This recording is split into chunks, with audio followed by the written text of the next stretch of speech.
with Front Range Anglers. Today I'll be tying one of my favorite pellets for picky fish along the Front Range. I'm starting on a size 14 barbless nymph hook with a 2.5mm silver bead. The thread I'm using is a 30 denier Veevus gel spun. I like it because it's very fine diameter, strong, and colorless once you get it wet. So what I'm going to do now is I'm going to tie in some blue pearl Flashabou. I got one strand cut off the hank, and I'm now doubling it over the thread, tying it in just behind the bead, and wrapping it all the way back to the bend. Now, I'm going to grab just a few strands of dark Pardo CDL. I just pinched it off the feather there. Yeah, go ahead and tie this in. It's okay if you leave the tail a little long, just not wildly so. Go ahead and bring the thread back up, almost all the way to the bead. Clip off any remnants from the feather.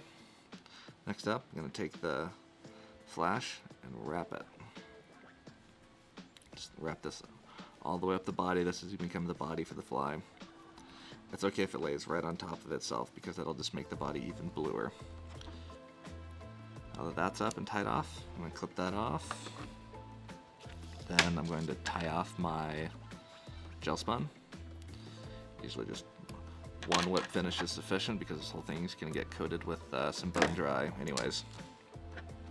Next up, I'm going to tie in some this is small blue holographic Veevus tinsel. I have it in a bobbin at the moment so I can wrap it. This makes it a little bit easier and less steps at the end of the day. So with this, you want to make sure the tinsel itself is flat when you wrap it. It doesn't really have any tensile strength, so you want to be careful about that. And don't build it up too much because you still have to whip finish it, which I'm going to do now. Usually 3 is sufficient, 3 turns on the whip finish. 4, you can get 4 if you're lucky, but the tinsel will heat up and kind of, well, it'll just stretch and break if I'm being honest. So next up, final step, I'm going to take my Solarez bone dry, give it a light coating.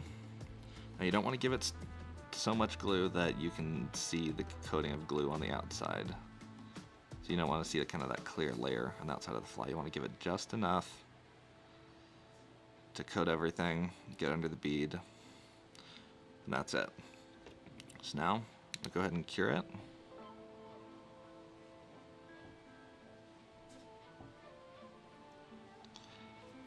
And that right there is one of my go-to pellets for the summer on the Front Range.